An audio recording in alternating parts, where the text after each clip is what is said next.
Salut les amis, j'espère que vous allez bien. Tout d'abord, bonne et heureuse année 2025 et surtout la santé. Aujourd'hui, je vais vous proposer donc un shooting que je vais faire avec Sandrine. Sandrine m'a contacté parce qu'elle voulait compléter son book.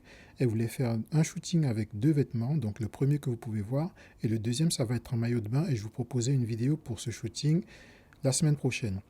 Pour commencer, donc j'ai choisi de faire un setup blanc, donc sur un fond blanc avec, je voulais jouer avec le contraste de sa peau et aussi du vêtement.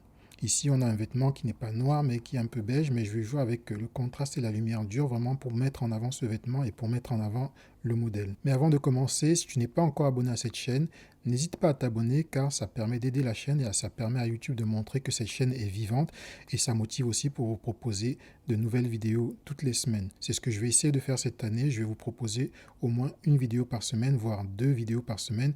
Et aussi, je vais faire quelques lives où je vais montrer des retouches photos, mais aussi je vais parler avec vous. On va essayer de faire des lives où vous pouvez intervenir pour discuter avec moi de photographie ou de tout ce qui concerne le monde de la photographie. Mais revenons à notre shooting.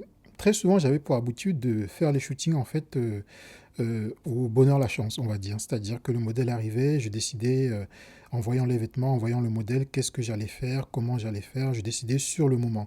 Ici, j'essaye de plus en plus, depuis 2024, de prendre en fait le temps de réfléchir en amont. Donc, Sandrine m'avait contacté, m'avait montré les vêtements qu'elle voulait porter, et j'ai réfléchi en amont, qu'est-ce que je pourrais faire. Ici, vous savez, moi je travaille toujours en faisant beaucoup de choses. Je fais beaucoup de gélatine, je fais beaucoup de shooting avec une lumière, deux lumières, trois lumières. Mais là, je voulais faire quelque chose où je préparais mon shooting en amont. Je voulais partir sur un concept. Donc ici, le concept, c'était vraiment, comme je vous ai dit au début, de jouer vraiment sur le contraste de sa peau noire et sur le fond blanc. Et pour cela, je suis parti sur un setup assez simple. Un setup que je vous ai déjà montré plusieurs fois sur cette chaîne. Ce que j'ai fait, c'est vraiment, j'utilise une seule lumière. Une lumière, donc j'ai choisi donc le Godox AD600 Pro avec un bol réflecteur. On va vraiment essayer de simuler la lumière du soleil. Comme pour ce shoot, je n'ai pas d'accessoires. On a vraiment le modèle et le fond. Ici, ce qui va être important, c'est vraiment ce que le modèle va faire.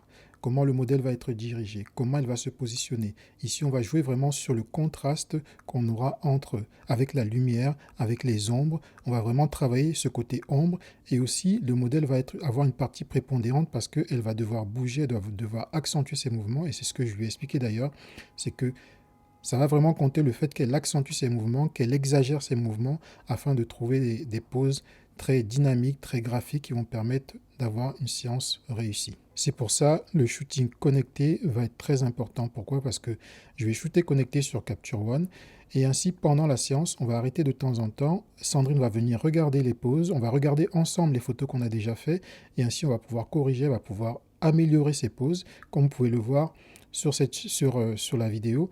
Elle, au départ, elle n'avait pas fait elle était très simple dans ses poses, elle n'accentuait pas ses mouvements. Et ce que je lui ai demandé après une pause, c'est vraiment de vraiment prendre le temps d'accentuer ses mouvements, d'éviter de faire des poses qu'elle a l'habitude de faire généralement, et de partir sur des trucs où elle va se mettre en danger, se pencher en arrière, se contracter ou bien se mettre en face de moi en avant pour se pencher et avoir vraiment des poses très dynamiques ou très graphiques qui vont vraiment jouer parce que ce qui va être aussi important pendant ce shooting, c'est aussi le travail que je vais faire après. C'est-à-dire que le color grading sera très important puisque si on reste sur un fond blanc simple, ça va être vraiment simple. Donc du coup, le truc, c'est vraiment de jouer sur ce contraste et aussi de jouer sur le color grading quand je vais travailler les photos à la fin. À la fin d'aider Sandrine à comprendre ce que je voulais, ce que j'ai fait, c'est que je suis allé sur Pinterest et j'ai regardé quelques poses qui pouvaient l'inspirer, quelques poses qui vont lui permettre de ne pas partir comment dire, dans le doute et se demander qu'est-ce qu'elle doit faire. Ici,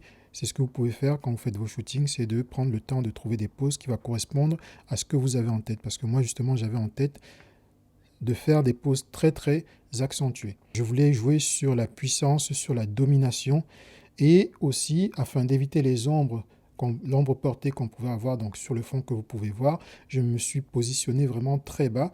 Et donc le fait que Sandrine va me regarder de haut va permettre d'accentuer cette domination, cette puissance qu'elle va montrer en regardant vraiment de haut. Le matériel que j'utilise pour ce shooting sont mon Nikon D850, le Nikon 85 mm et aussi le Godox AD600 Pro comme je vous ai dit en avant. Et aussi pour le fond, c'est un fond colorama de 2,10 m. Les fonds de 2,10 m sont assez petits, ils ne sont pas trop grands comme ceux de 2,72 qui prennent vraiment toute la place. Ceux de 2,10, vraiment ça permet de pouvoir les installer dans un salon. Et si vous voulez voir le matériel que j'achète, je vais vous mettre donc des liens en bas de cette vidéo, comme ça vous pourrez consulter tout le matériel que j'utilise pour faire mes vidéos et aussi pour faire mes shootings que vous pouvez voir régulièrement sur cette chaîne. Lors de la première partie de la séance, j'étais plutôt debout, un tout petit peu accroupi, mais je trouvais que ça ne rendait pas ce que je souhaitais. Donc du coup, ce que j'ai choisi de faire, comme vous pouvez le voir, c'est vraiment de m'asseoir par terre et d'être vraiment me pencher en arrière afin d'avoir des photos très plongeantes. Donc vraiment, le modèle va me regarder vraiment de haut. Et après aussi ce temps, Sandrine a commencé à comprendre vraiment ce que je souhaitais. Elle a commencé à prendre le pas donc, par rapport aux poses. Et du coup, on a pu avoir des bonnes poses que vous pouvez voir maintenant. Je vais vous laisser voir un peu ce qu'on a fait.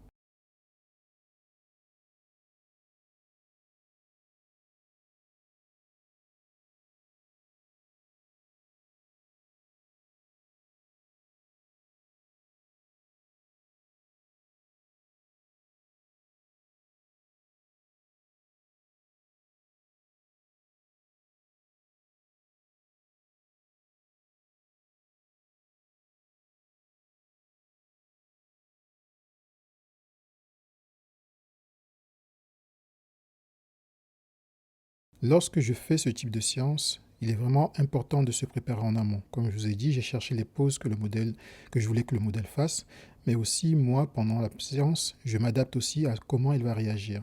Donc ici, je fais beaucoup de photos. Donc je n'hésite pas pendant ce type de séance où je vais vraiment rechercher avec le modèle. On n'a pas d'accessoires, on n'a rien du tout. C'est vraiment de prendre le temps de faire des photos, de faire un maximum de photos, de proposer au modèle de faire beaucoup de photos. Parce que du coup, plus on va faire de photos, plus elle va se libérer et plus, entre guillemets, elle va s'adapter à ce que je lui demande et elle va comprendre aussi ce que je lui demande. Et aussi après, vous avoir fait pas mal de photos, du coup, elle va pouvoir proposer beaucoup de choses et vous allez voir, le résultat va être vraiment très bien. Donc, n'hésitez pas, vous aussi, à faire pas mal de photos, des fois pour des recherches. Il est vrai que pour certains shootings, j'essaye de faire le minimum de photos possible parce que on doit faire une sélection après. Mais pour ce type de séance, je cherche vraiment à pousser le modèle, à faire pas mal de photos, à accentuer mes demandes par rapport à ce que je veux, à demander au modèle de se mettre en danger par rapport à son positionnement, tout en faisant attention. Mais voilà, donc du coup, je vous le dis, n'hésitez pas à demander au modèle, à guider votre modèle, à lui montrer ce que vous faites, donc les photos que vous avez fait en amont, donc sur votre ordinateur. C'est pour ça que je suis toujours connecté.